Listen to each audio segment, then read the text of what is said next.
Señora Presidenta. Tampoco me han contado, tampoco leo libro. No, señora Presidenta, yo viví, yo he sido comité de autodefensa.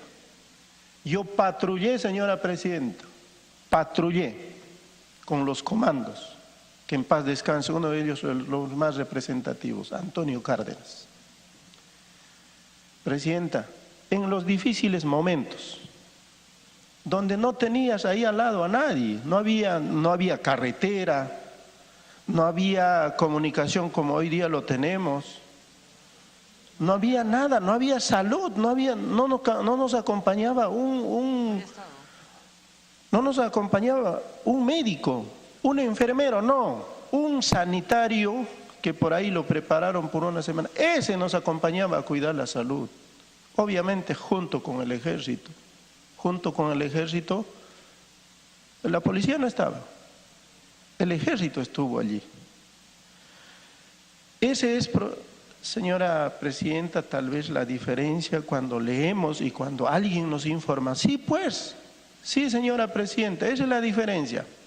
Lo otro, señora Presidenta, es que efectivamente cuando no lo entendemos, qué cosa siente el Comité de Autodefensa, qué cosa siente ese hijo de ese Comité de Autodefensa, señora Presidenta, que muchas veces ni siquiera es apoyado por el Estado, señora Presidenta. Sí, pues, nos sentimos desplazados, olvidados, pero también, señora Presidenta, engañados.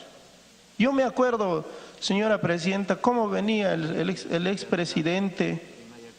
expresidente Ollanta Humala. Ha venido al BRAE a plantar coca.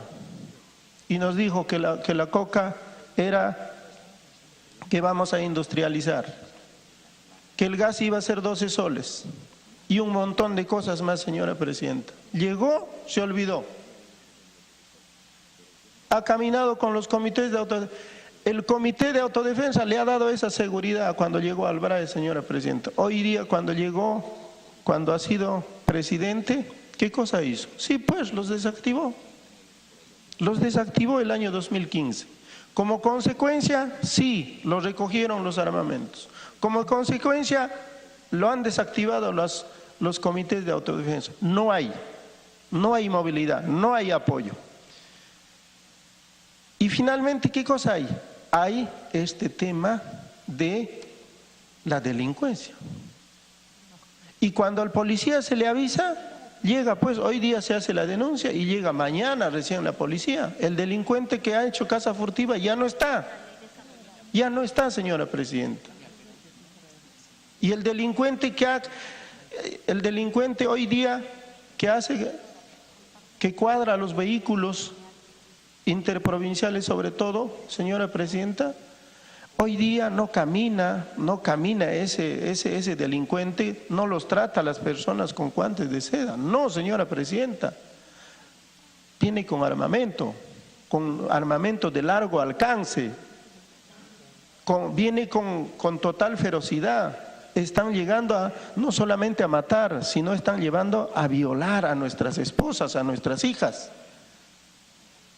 Eso es la realidad en lo que nos encontramos en Ayacucho. Y eso mismo es en el Cusco, eso mismo es en la zona de Huancavelica, esa misma es en la zona de Apurímac. Señora Presidenta, cuando estuvimos en Ayacucho, estuvieron dirigentes de los comités de autodefensa de esas zonas, de estas regiones. Entonces, Presidenta, justamente para que eso no ocurra, para que otro presidente no venga y vuelva a borrarlo, es lo que nosotros planteamos esta reforma mirando justamente una partida de nacimiento de estas organizaciones pilares dentro de la pacificación, señora Presidenta. Le hemos dicho no por una ley, sino a través de una reforma constitucional. Sí. Aquí está mi colega Wilmer, representante de los ronderos. Los ronderos es en la zona norte y los comités de autodefensa es en la zona sur.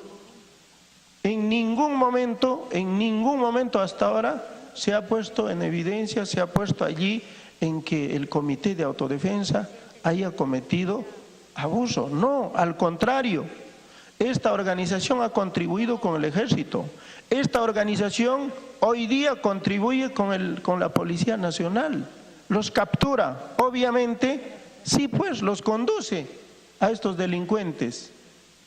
Esa es la función que cumple, señora presidenta, y nuevamente voy a ratificarme en el planteamiento que hemos planteado dentro de este proyecto de ley.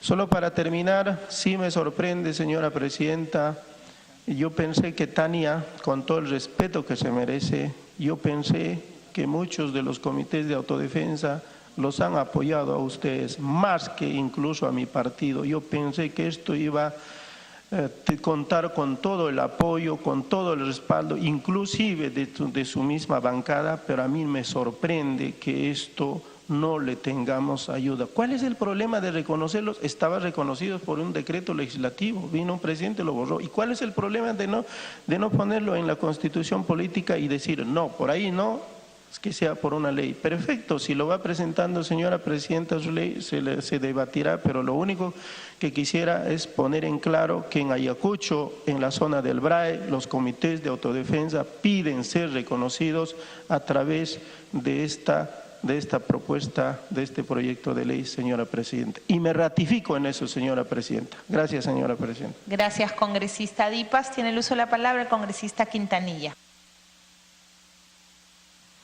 Antes de empezar, me pido una interrupción a la congresista Tania Pariona, si tiene a bien, señora presidenta. Congresista Pariona. Sí, presidenta, muchas gracias.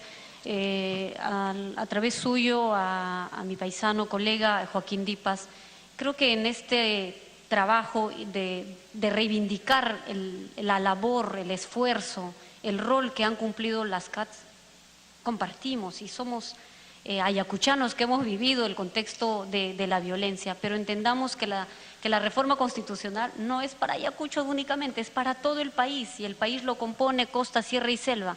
Las rondas campesinas, los CATS, están en el sur peruano, las rondas campesinas en la parte del norte del país y sur también, las comunidades nativas.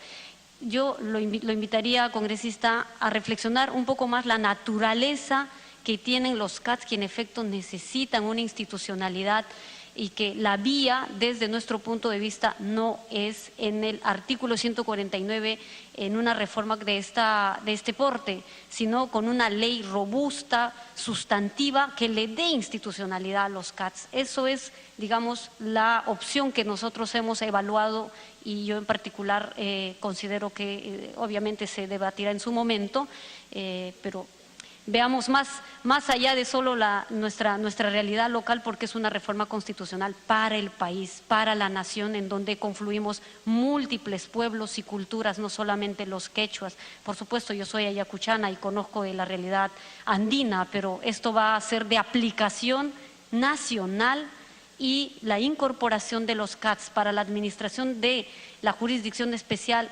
necesita desarrollarse, necesita ahondarse. Y para que esto pueda tener de algún modo la certeza, el apoyo también de parte de las instituciones, no está de más consultar al Poder Judicial también, que son los que finalmente administran la justicia estatal, la justicia ordinaria en nuestro país, al cual estamos supeditados también dentro de lo que se conoce como Estado de Derecho, ¿no? Gracias, congresista Pariona. Congresista Quintanilla, puede continuar. Gracias. Por su intermedio, un saludo a todos los integrantes de la comisión. Señora presidenta, no estamos discutiendo nosotros que si hay que reconocer o no a los comités de autodefensa. Sí lo reconocemos. Reconocemos su valioso aporte a la pacificación del país, sobre todo en la zona central, en la zona del BRAE en particular. Pero el reconocimiento tiene que ser en el lugar y en el momento adecuados para que realmente, digamos, tenga estabilidad cualquier reforma constitucional. Yo le quiero empezar señalando, por ejemplo, que hay otras instituciones que también participaron en la pacificación. En Puno, donde ha habido en 3 oportunidades la derrota de columnas de Sendero Luminoso, estas solo han sido posibles gracias a la participación de la ciudadanía.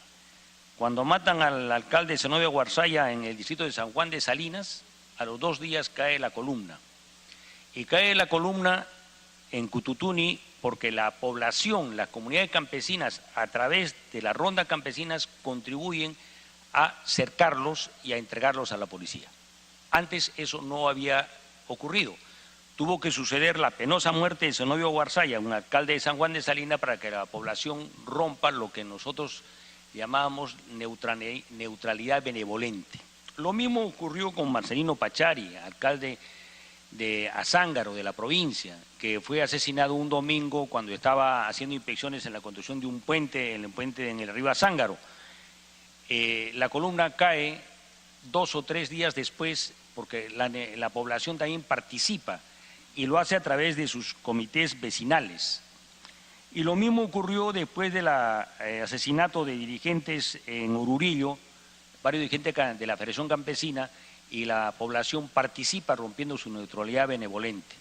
Lo mismo, guardando las distancias, ocurrió también cuando matan a Marianela Moyano en Villa El Salvador. La población rompe su neutralidad y ya no es un problema ajeno a ellos. Y eso nos va a conducir más adelante a la captura del propio Abimael Guzmán, que donde tenía su refugio principal era en Lima metropolitana, en los barrios en los cuales aparentemente no tenían mayor que perder, digamos, en este conflicto. Eso es, digamos, la historia. Pero cuando el artículo 149 de la Constitución, que está referido al Poder Judicial, a uno de los 3 poderes del Estado, donde el Estado tiene el monopolio de la administración de la justicia y a su vez tiene el monopolio de aplicar la violencia legal. O sea, el único que puede privar a uno de la libertad es un mandato, una resolución, una sentencia del Poder Judicial. Cualquier otra privación es simplemente arbitraria, salvo que sea, digamos, temporal, como en el caso del uso de la violencia y la fuerza por parte de las Fuerzas Armadas y policiales en el resguardo de la seguridad interna. Pero de eso tiene que ser rápidamente informado al Poder Judicial para que el Poder Judicial dicte las previsiones del caso. Y ahí sí nos dice, usted se va 18 meses, 20 meses o después de un proceso nos da una sentencia. Pero los comités de autodefensa tienen, digamos, tienen que inmediatamente rendir cuentas. Entonces, cuando el 149 de la Constitución está recogiendo una institución, y vamos a leerlo expresamente, dice: las autoridades de las comunidades campesinas y nativas con el apoyo de las rondas campesinas pueden ejercer funciones jurisdiccionales. Las funciones jurisdiccionales se refieren a la administración de justicia, ¿no es cierto? Y la existencia de las comunidades campesinas en el Perú data de la época virreinal, cuando el virrey Toledo las reconoce y las protege en una discusión que hay entre, digamos, la monarquía y el virreinato. Las comunidades campesinas no existían en la época prehispánica, sino son hispánicas. Eso hay que reconocerlo, porque lo que existía antes de la época prehispánica son los ayllus y en otros lugares las panacas. Y la tradición, digamos, viene ahí, pero es una tradición que viene del virreinato por lo menos hace más de 300 años. En este sentido, digamos, el reconocer a los comités de autodefensa, hay que reconocerlo, pero no es el lugar adecuado aquí, porque también tendríamos que reconocer, digamos, los comités barriales, los comités vecinales, los serenazgos, los bomberos. Si me envía una interrupción la congresista Alcorta. Gracias. Con todo gusto. Gracias. Eso ya los comités de autodefensa ya ejecutan eso y además reportan al juez. Lo que pasa es que los comités vecinales, los del barrio, todos esos son mucho más citadinos. Estamos hablando de un sitio donde casi el Estado no está presente. El Estado está ausente, como lo he dicho, no hay médicos, no hay posta, no hay agua, no hay luz, no hay comunicación, no existen prácticamente. Entonces, por eso que se impone ahí. Pero los otros comités que usted menciona, barriales, del barrio, de la calle, del vecino, son prácticamente citadinos, son donde miremos, en todas partes, ¿no? ¿Cómo será el caso del Callao, por ejemplo, que lo ponen cada media cuadra? Porque todas las calles del Callao tienen dueño, por eso lo llaman los Yauca, pero que tienen dueño, casi imposible de pasar por una calle sin pedir permiso al otro, porque son dueños de la calle. Nada más, como comentario, gracias. Bueno, la debilidad de la presencia del Estado, o la anomia social, como a uno le llaman, o los estados fallidos, por la no presencia del Estado, es mucho más agudo en el campo desierto, ¿no? O sea, digamos, en localidades como La Rinconada, Delta 1, Guaypetú, La Pampa, entre Puno y Madre de Dios, digamos, ahí no hay Estado realmente, ¿no? Pero aquí también hay zonas en las cuales el Estado no tiene un control total, los barracones de Barrios Altos, perdón, los barracones del Callao o en algunas zonas de aquí cerca, al Congreso de la República y al Palacio de Justicia en Barrios Altos también hay, digamos, tierra de nadie. Pero ciertamente, digamos, el debate, digamos, de reconocer la justicia constitucionaria, la justicia campesina, es recogido en el artículo 149 y el Poder Judicial ha desarrollado una serie de debates y ha sacado resoluciones de plenos jurisdiccionales del Poder Judicial. En el informe que aquí se le ha requerido, ellos dicen de que no opinan, se abstienen porque no está contemplado en los alcances de su pleno jurisdiccional. Nos está diciendo, digamos, que la tradición histórica que tienen las comunidades campesinas no es la misma que la que pueden tener los comités vecinales. Y los comités vecinales tienen que ver con otra cosa, es el rompimiento no solo del monopolio de la administración de justicia del Estado por parte del Poder Judicial, sino el monopolio de la tenencia de armas, que la tiene, digamos, por prerrogativa, y eso está desarrollado en el capítulo de las Fuerzas Armadas y las Fuerzas Policiales, de la Seguridad Nacional y la Defensa Nacional, a partir del artículo 163.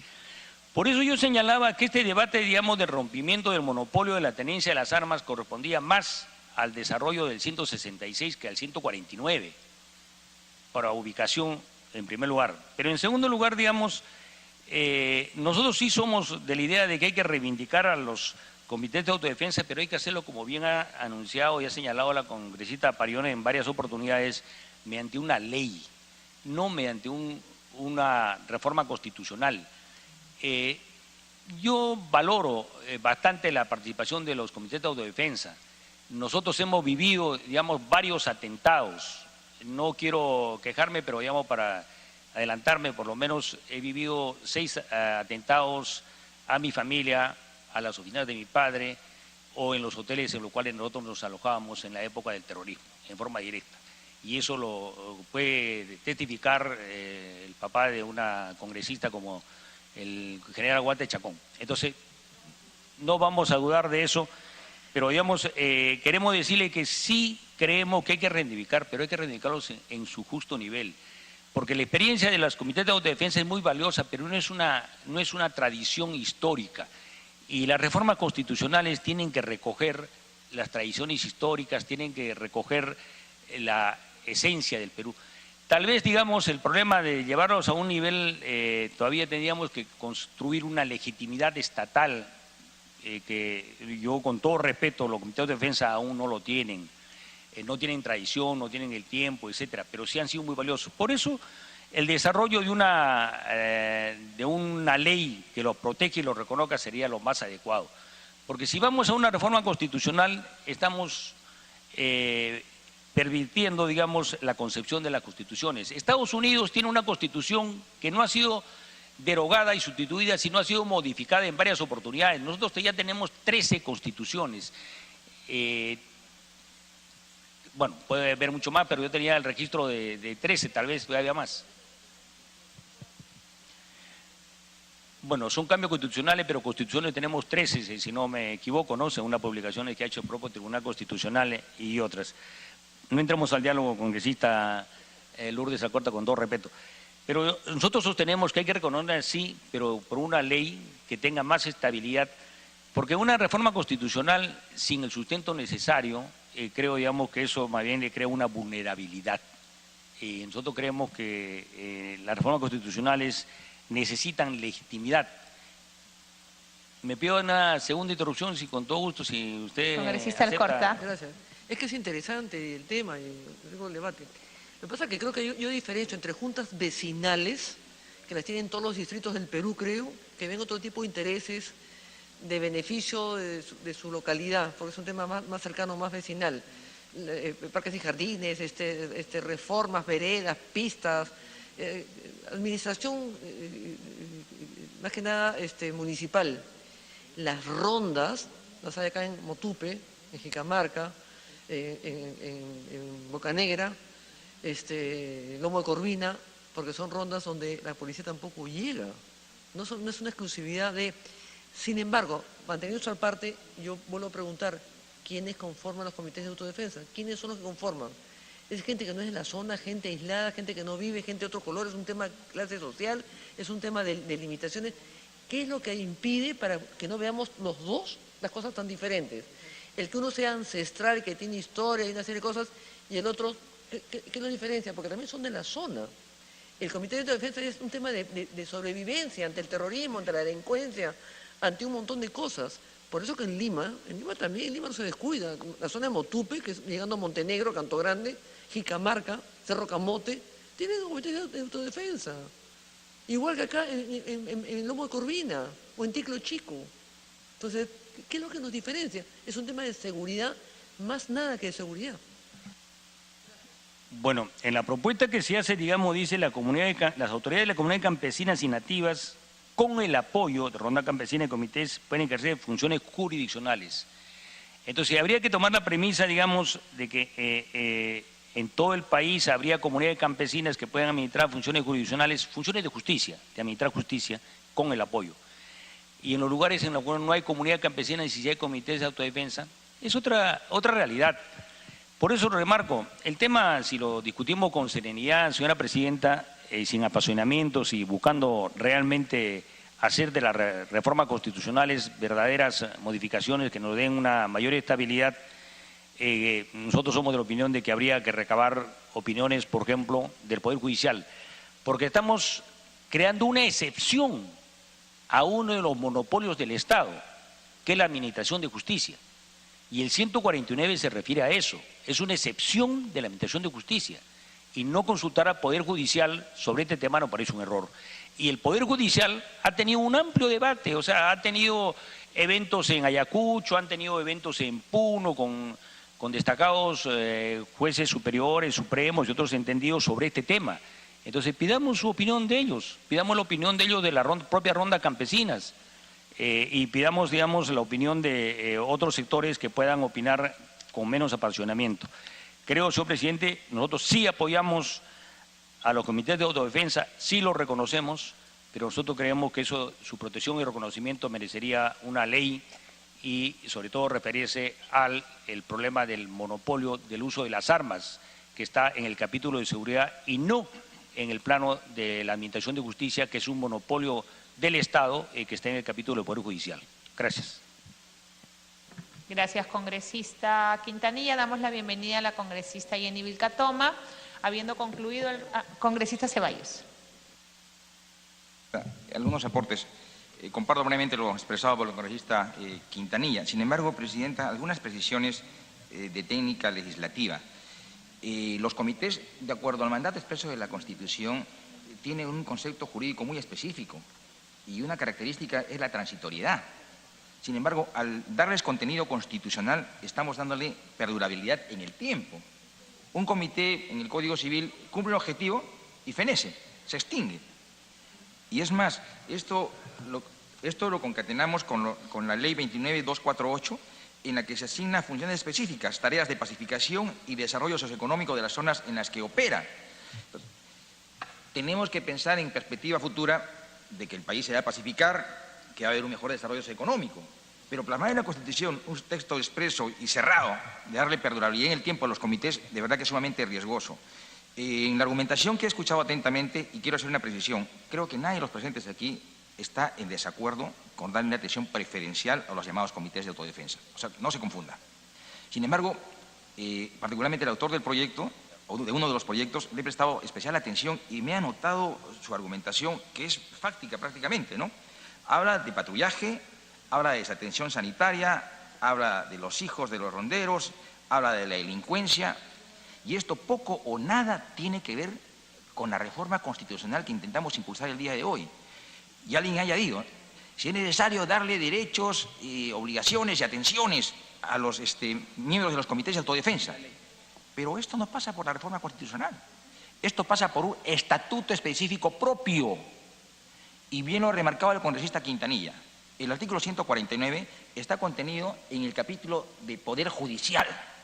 Y bien lo dice también el 149, ¿no? Dice, puede ejercer las funciones jurisdiccionales.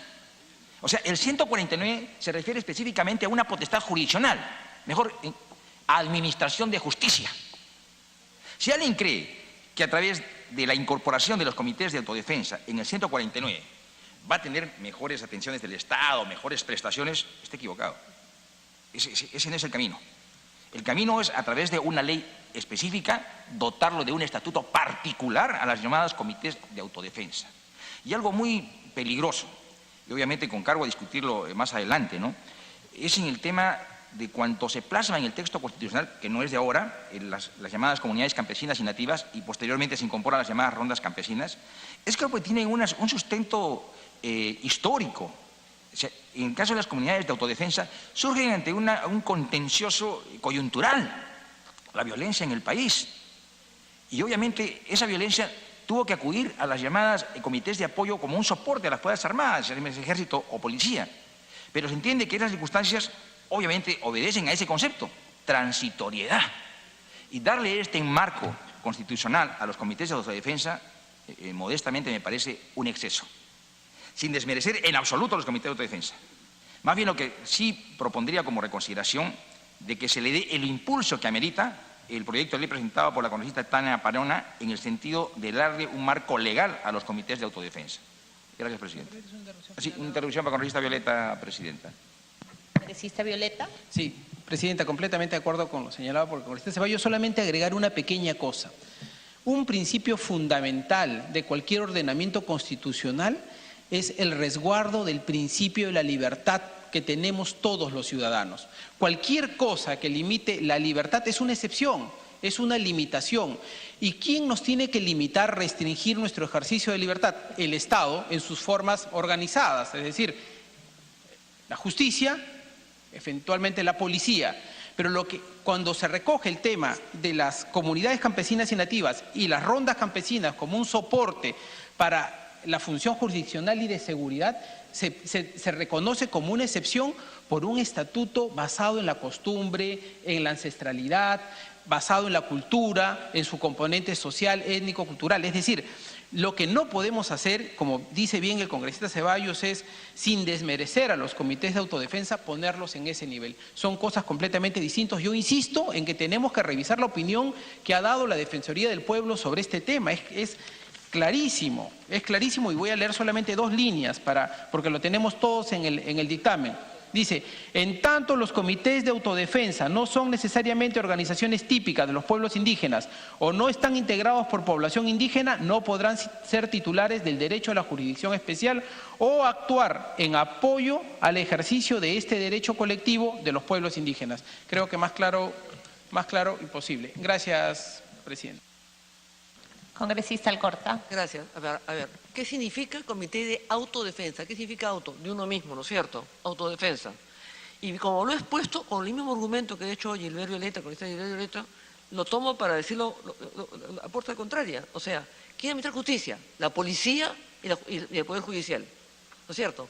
Pero en una zona que prácticamente es como Vietnam, que es la selva, porque la parte donde está el Braen, han pasado del año 78, estamos entrando al año 2018 y no podemos poner una bandera roja y blanco porque los hermanos Quispe y Palomino todavía siguen ahí con todas las complacencias del narcotráfico que están vinculados y caminan juntos.